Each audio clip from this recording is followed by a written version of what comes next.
I mean, after I did my second introduction to Eric, we interacted and we got to become friends over the years, and but not close, just like colleagues, but this is going to sound a little arrogant, but it really isn't. That I've got 24 million copies of my books in print, 55 bestsellers.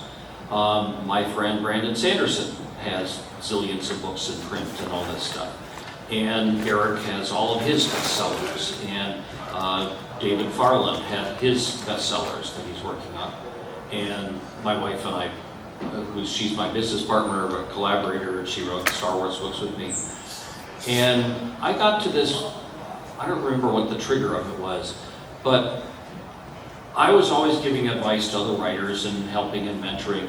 And finally one day I just kind of did this bitching of, when you get to our level, there is nobody that I can commiserate with. Because anytime I complain that the payment on my $1 million advance is late, all I get is the smallest violin thing. Or when I only made number 7 on the New York Times list on this one, and what am I doing wrong? At our level, you can't complain to our fans about that because they don't really sympathize too terribly. Hey, I'm finding my level of sympathy to be something. However, those are actually real questions. I mean, if I'm hitting number 5 on the bestseller list and then my next one only gets to 12, what's going on there? Or how do I get movie options because I was not getting them? Or how do I make foreign sales that, like, why is Dave Farland selling all of his stuff in Britain and I'm not selling mine? And so I thought, I can talk to Brandon about this, I can talk to Eric about this, I can talk to Dave Farland about this, but there was it's kind of this stratospheric level but it's valid business questions. So I had a summit at our house. We have a big house in Colorado, and I invited Brandon Sanderson, Eric Flint, and David Farland to fly out and stay in our guest rooms, and we spent 3 days just sitting around talking this high-level business stuff. And I remember that we had 2 guest bedrooms, and we had an air mattress that it was in the gym, somebody would have to sleep on the floor in the gym. And Eric and Dave Farland both had bad backs, and they kept going all over themselves. Like Dave would say, I've got a bad back, but I'll sleep on the air mattress. And Eric would, I've got a bad back, but I'll sleep on the air mattress. And they I don't remember who actually did, but hopefully Brandon, so because we he was had, like 30. yeah. Right? Okay, sorry. Yeah, that's fine. But no, because Brandon brought his wife along, so they had to have their whole. I was trying to go why didn't Brandon sleep on that? So we had 3 days of just this high-level summit of me and Rebecca and Brandon and Eric and Dave, and we kind of did this agenda about movie rights and foreign rights and bestseller lists, and we just, this was the coolest thing ever. And if somebody is ever writing like the modern history of science fiction, that's got to be a chapter, because that was a cool thing. And when we finished that weekend, we just went, nobody ever teaches this sort of stuff. People might want to hear, and at the time we realized there are no such thing as business conferences for writers. It's all how to find your inner cat poem and stuff like that. And they're all craft stuff, and which is fine, but I wanted to know about contracts and copyrights and IP and agents and managers, and I was having this desperate time trying to get a Hollywood agent. They would, 24 million books in print, they wouldn't return my calls. But how do you do this? And well, actually Brandon got me the person that I now use. But we decided there's actually a market for this. So we found, the team of us founded the Superstars Writing Seminar. We had our first one in Pasadena with 63 people. And the one we just had in Colorado Springs, which was, I believe, our 14th one, we almost hit 400 people. And to me, that's kind of my tombstone thing, that he created superstars. That's one of my best things that I've done.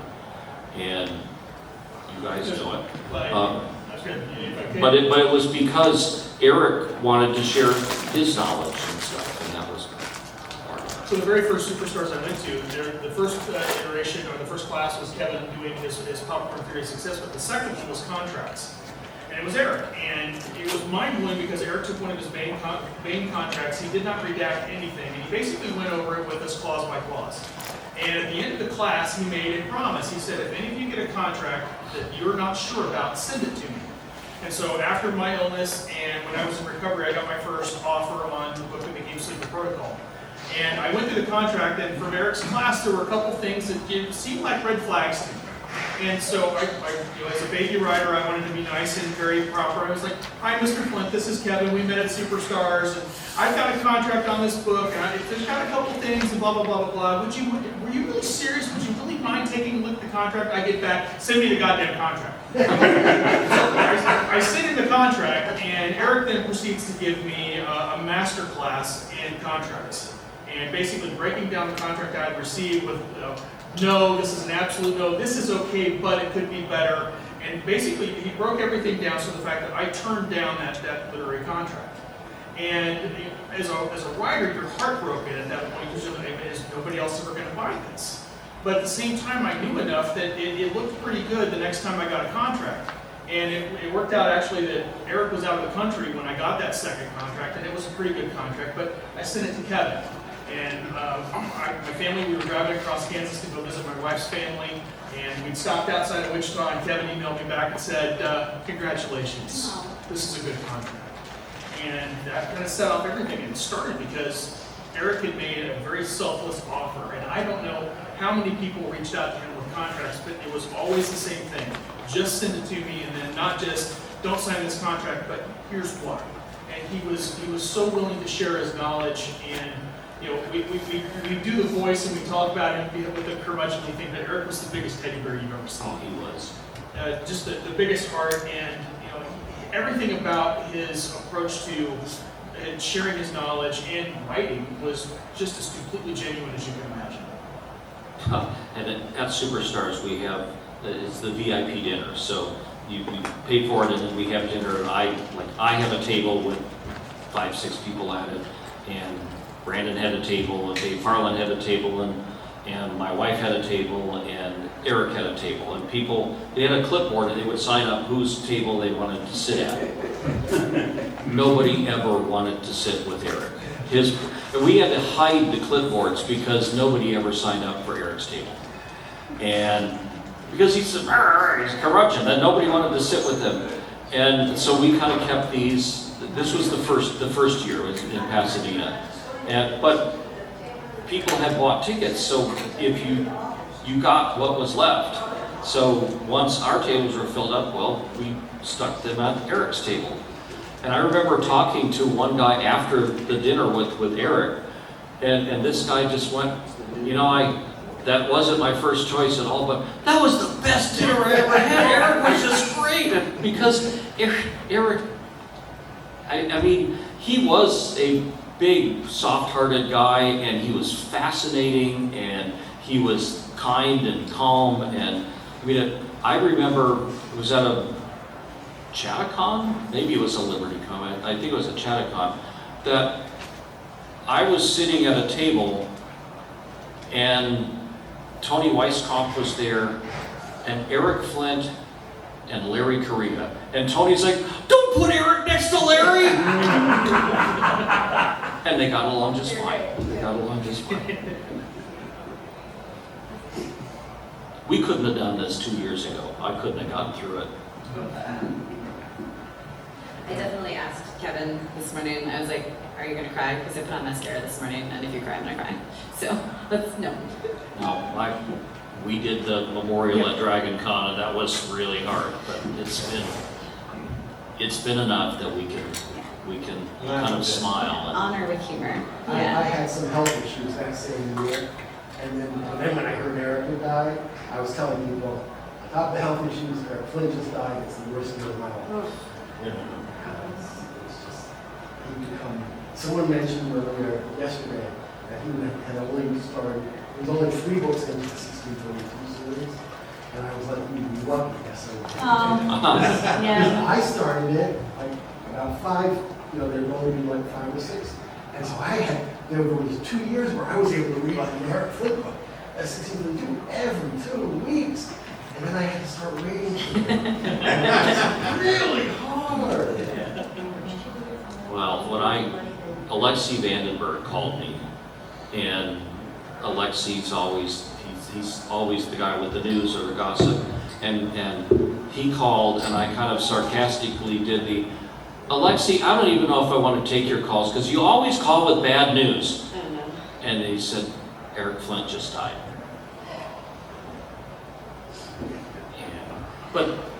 And I was just in disbelief, because Eric Flint is invincible. The guy went through, 3 heart bypass things and how many years of cancer treatment, and then, but it was it pneumonia? Was it infection? It wasn't cancer. No, It was it was a staph infection, right? It was a combination of things, and I was there. He basically, the heart problem was getting worse, and the pulmonary was sort of a side effect.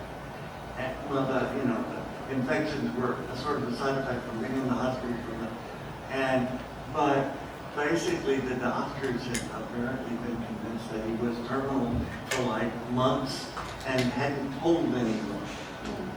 And Lou is still very upset about that. Because did they send him home? I mean, I Yeah, thought he they went did. home and... Yeah. They sent him. I live about 2 miles from where Eric lives. So we, it was like I said, we'd be in cars, we'd talk, and sort of it was a regular part of the thing. And also I worked for him. So like I said, I was one of his men. I was the production department for Ring of Fire Press for about 2 years. But when he died, he'd been in and out of the hospital. And this time, actually, he thought he was getting better, and then, but it wasn't really the infection. It was the heart and lungs and so forth, all of them just saying, all right, we've done enough, and it's over. And, when they basically turned off the automatic, Yeah, the late summer of 2022 was difficult because Eric passed away about 3 weeks before the crossing would come out. And the original intent of the crossing was that Eric was going to have a short story attached to it. That short story actually became An Angel Named Peterbilt, which Gorg and Paula wrote along with Eric. But the original intent was that was going to be part of it. And Eric had been such a guiding factor for what I was doing. Getting the call, I got the call from Alexei as well, and it just was a very, very bittersweet summer. And doing my first book signing, and you're constantly, at least I was trying to rein my emotions in. The memorial service at DragonCon, like Kevin said, it's one of the hardest things I've ever done. And it was funny because about 6 months after the crossing came out, I was going through the closet attached to my office, and I found my first crossing manuscript with Eric's edits in it. Red pen, I hope? No. So the way Eric had actually edited the crossing was he would go into the manuscript and he would put his comments in and highlight them in yellow. And so you had these stretches of yellow, and they would start out with, you don't need this, you don't need this, like, stop being melodramatic here, this doesn't need to happen, and you can see he would get frustrated in the edits. So but halfway through I'm scanning through the document, about halfway through there's like a page and a half of yellow. And I see the yellow, and I'm like, oh no. Yeah. And so I look at it, and the first line is, oh, I figured out what you're doing here, and you don't need to do any of this shit. You're trying to solve all the problems in this book in one book. You're going to get sequels, and I want this to be a series, and stop all this shit right now. And that was the last edit in that first manuscript. Oh my God. And I remember I called him, I'm like, are you serious? He's like, will you stop? Take all the stuff out that I highlighted at the beginning. Don't get too much more into it near the end of the book, and everything's going to be fine. And that was literally the last edit I had. I trust you, stop doing these things, and then just go. And Yeah. I'm not gonna throw away that manuscript. It's No. Because even going back and reading it now, it's just funny as hell. That's one of those things you can take like pictures of and auction off down the road. Yeah. Great. Well, when at Superstar, we would hang out a lot at Superstars, and Eric and I were brainstorming at one point about another series. How many of you have read Orson Scott Card's Seventh Son? Sort of an alternate America with folk magic and stuff in it. Well, I liked that. I thought it was kind of a really cool thing. And I said, Eric, what if there's like this alternate American history where magic really works? And the first book is Ben Franklin, Wizard for Hire. And he just went, I like that. So we brainstormed stuff, and we developed this series. And Peter Wax and Eitan Cullen they're the ones that came up with the Ben Franklin Wizard for Hire idea. And I said, I want to do Lewis and Clark and Arcane America, where they cross the Mississippi and magic works, and there's dinosaurs, and there's shamans, and there's zombies, and when Lewis and Clark finally get to the Pacific, it's the edge of the world, where the water just goes off the end. And he said, I like that. So Sarah Hoyt and I this is Uncharted, Lewis and Clark and Arcane America. Eric and Walter Hunt wrote, I think it was an alternate, some big battle in Canada that Eric does more about history than I do. That's why I write the magic stuff, because I can make it up. So I did the Lewis and Clark one. Eric and Walter did this, and I forget the name but Bain. So we sold the series to Bain. Sarah and I wrote Uncharted. Eric and Walter did theirs, and Peter and Eitan did. Their title was Benjamin Franklin, Wizard for Hire. Bain decided that was a much too interesting title and made a totally boring one. It's like Bell of Destiny or something. I don't know what it's called. It's a terrible title, but Tony wanted it, and that's what they changed. Wouldn't you buy Benjamin Franklin, Wizard for Hire? But those were the only 3 books in that series. We had meant for it to go farther. But anyway, I have 2 of these copies left if anybody wants them.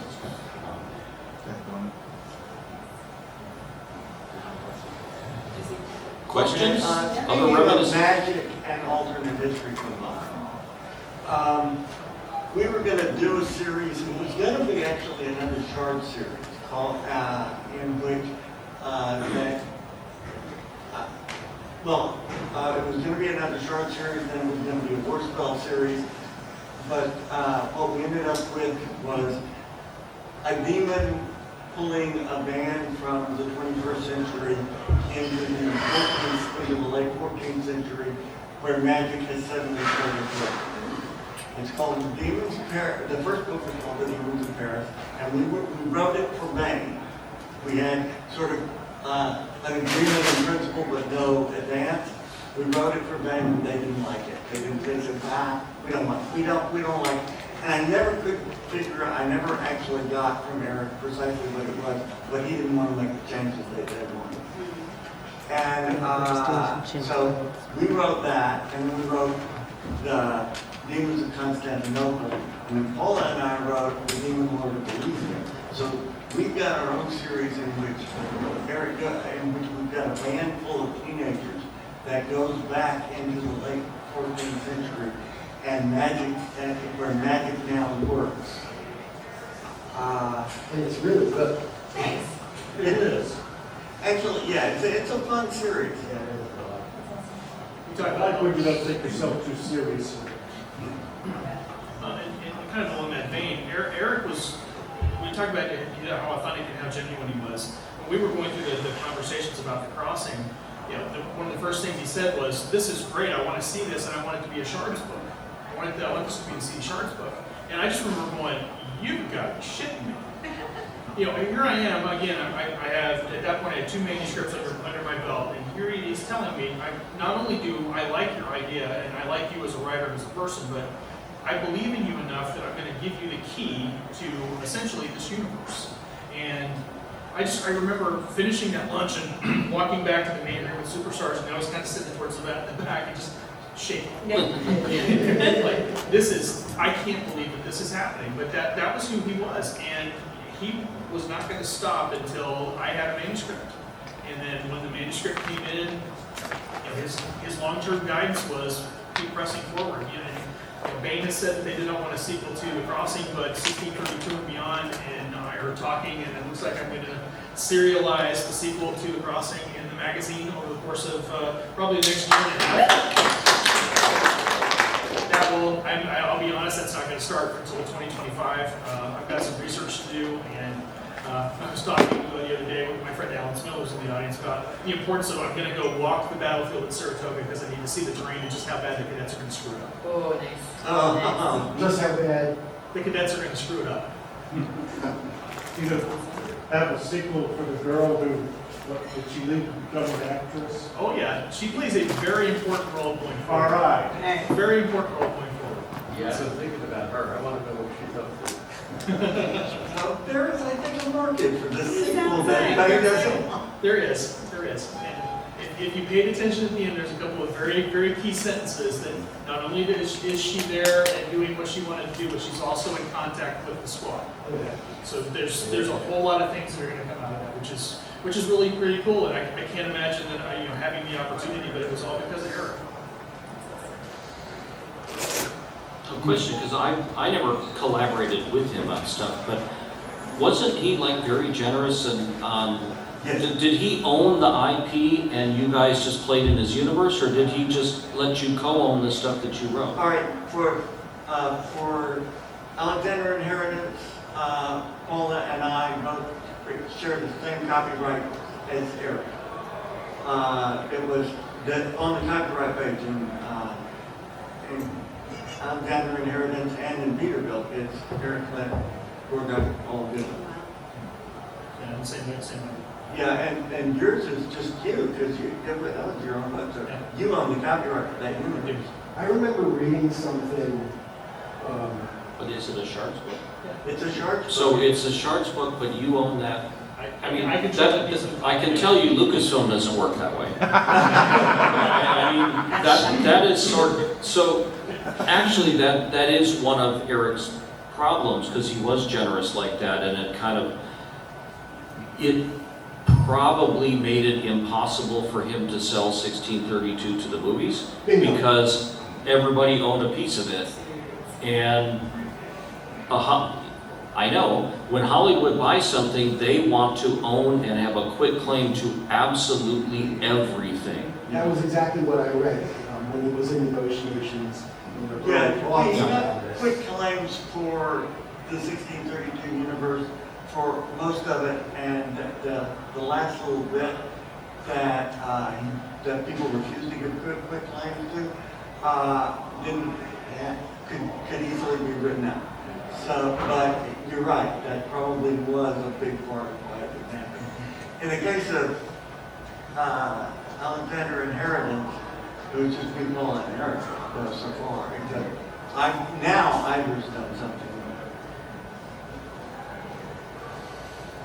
But I mean, all of the stuff in the Grantville Gazette, all the stuff that is in the 1632 universe, because he made it, it's basically an open source document, and everybody's playing in it, which is great, and that's why it made it such a huge thing, because everybody's got their fingers in it. But if you're a Hollywood person, they want to buy everything so that they can screw it up totally, rather than just...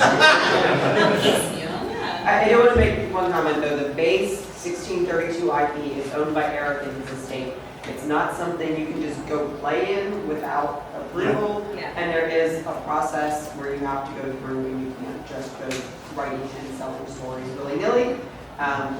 You have to go through, Tony does the Bob novels of eight immediately short stories. And if you really want to go in certain directions, there's definitely an approval process. I mean, we talked about that. Like, you can't just go play in North America.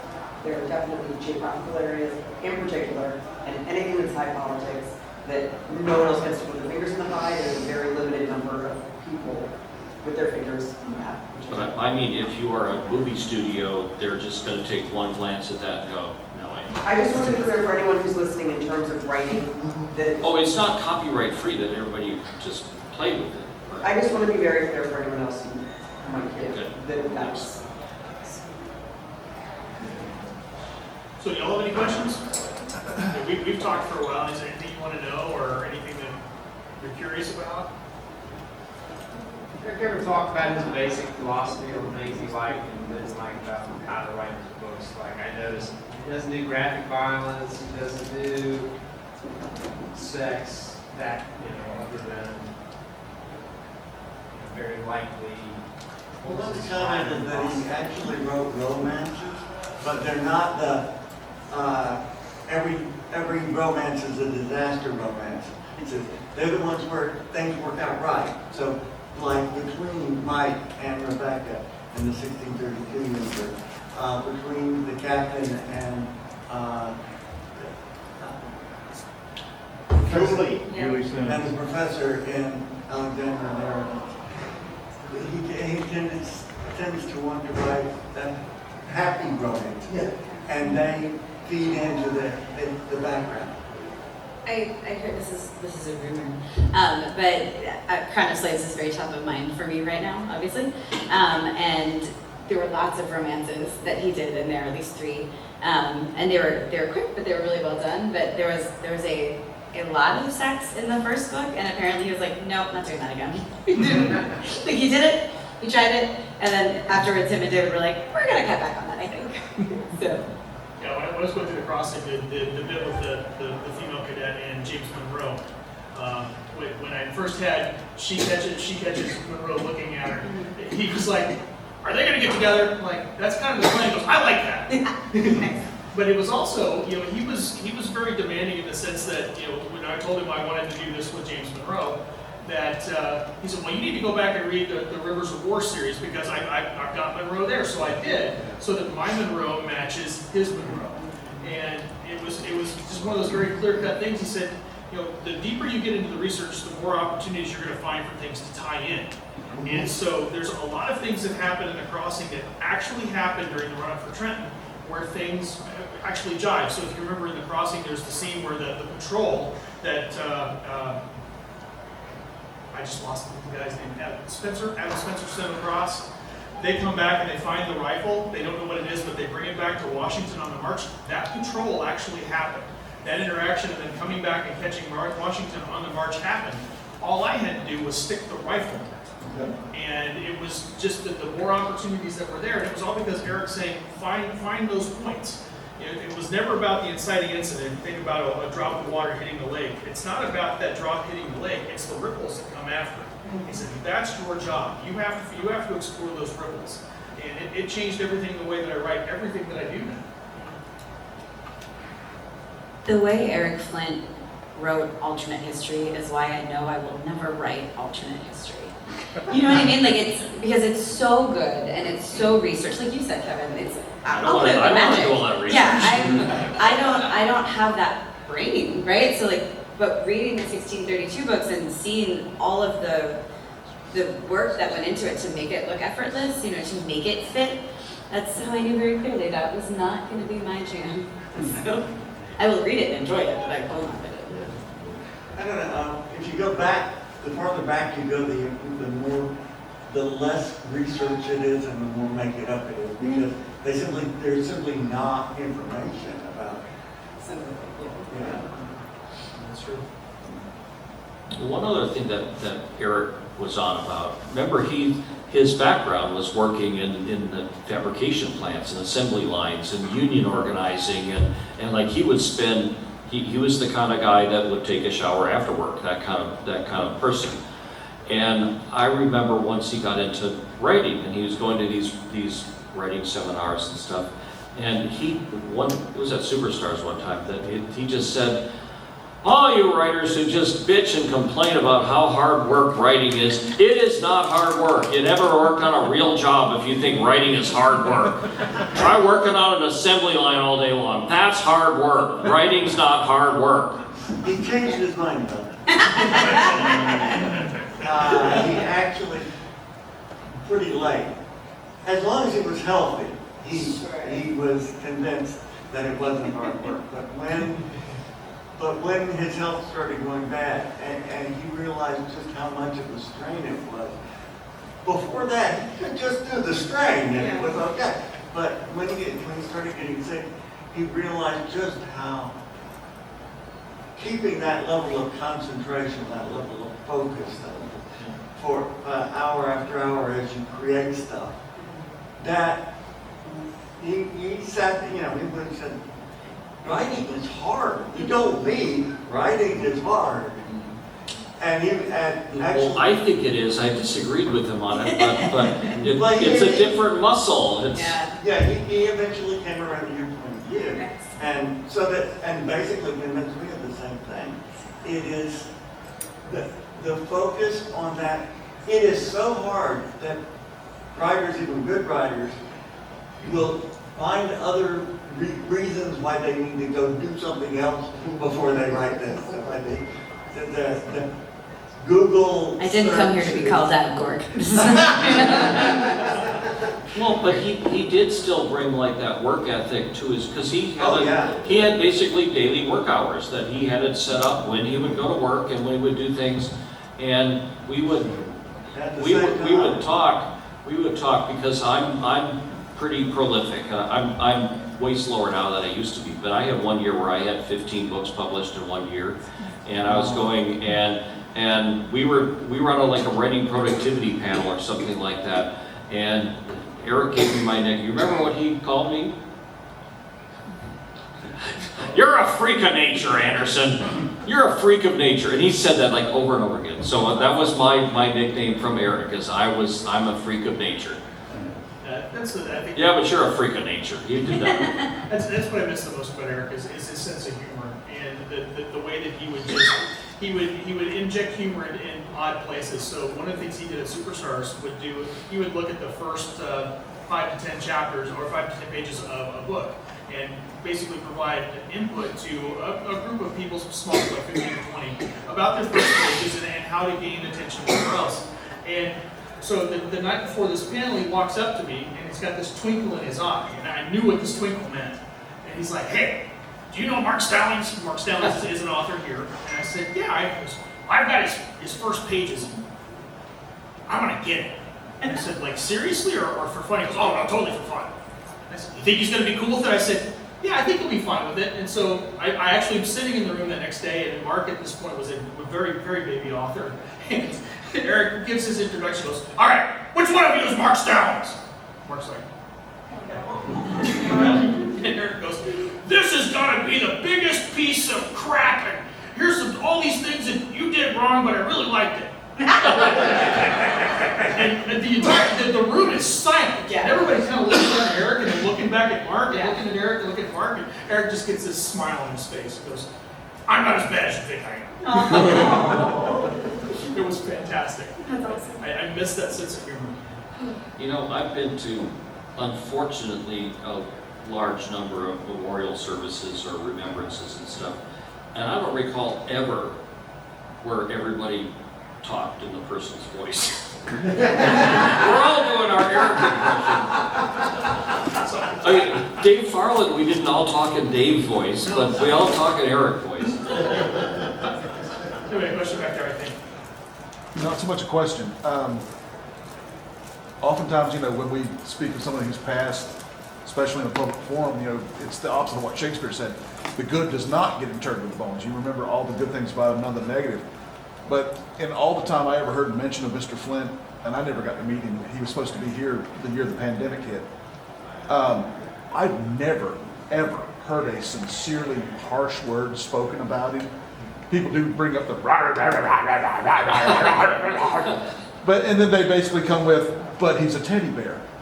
And, you know, just, it speaks volumes of him that all this is said. And it just makes me regret that I did not get to meet him that much more, you know?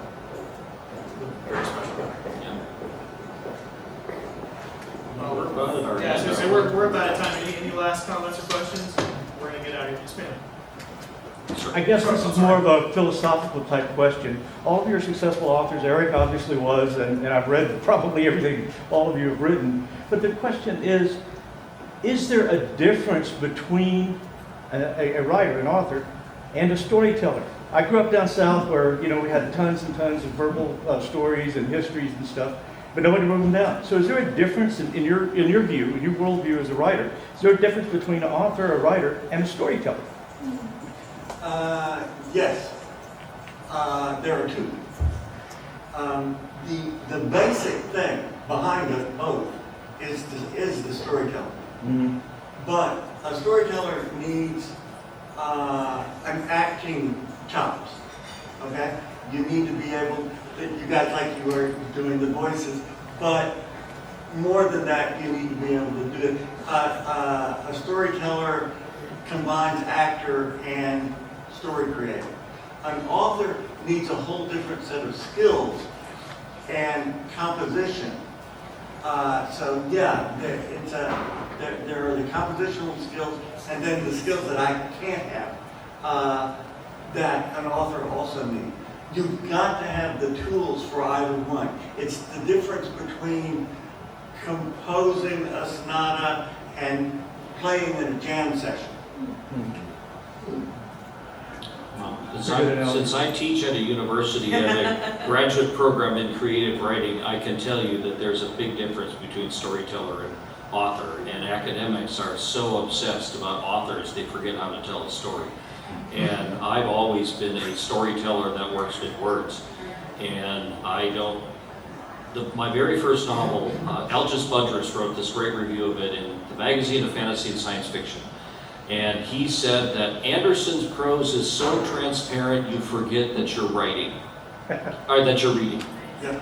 And I went, wow, I love that. And I was in college at the time, and one of my professors was just mortally offended. Like, he just insulted you. He just like threw away all of your craft and your prose. And I went, man, I thought that was the best compliment I ever got. So that is. There are some people who are obsessed with looking at the language. And to me, I don't care. I want the words to tell you the story and the characters that I have in my head. Yeah. And that's why I'm not a prima donna when somebody edits me. It's like, as long as you get the point across, it's fine. But there are others that are just so precious with every little word. And Again, I did not come here to be called out. yeah. No, I would say my semi-serious response as a recovering English major and middle school teacher is a lot of storytelling. You can work on it for sure, but a publisher is never going to want to teach you storytelling. So you need to come into that with that skill developed. Where I have heard, if you're a really good storyteller, they will work with you a little bit more on the mechanics of it, as long as you get the essence. But as that recovering English major, I would say a storyteller is someone who can tell a hell of a tale, and you are in it the whole time. However they're telling you the story out loud, they're painting you a picture, they're writing a book, whatever it is, they're telling you a story and you are getting it and you are loving it. A writer is real good at the mechanics, and then an author combines them. Oh, And that's okay. how I think about it. That's a hell of a good analogy. You're being Thank you. obsessed on words now. I told you I didn't come here to be called out. But a reader's not going to wrap themselves in the syntax of your words. Nope. They're going to wrap themselves in your story. Yeah. That's what it is.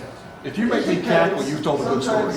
Sometimes you have writers who really can appreciate their way with words. Oh, Yeah, absolutely. sure. You know, Absolutely. It's beyond the story. It's also, wow, that's really pretty. Which is well done.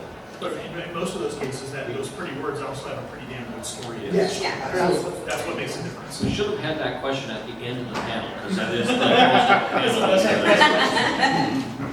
Thanks, guys. Thank you very much. All right,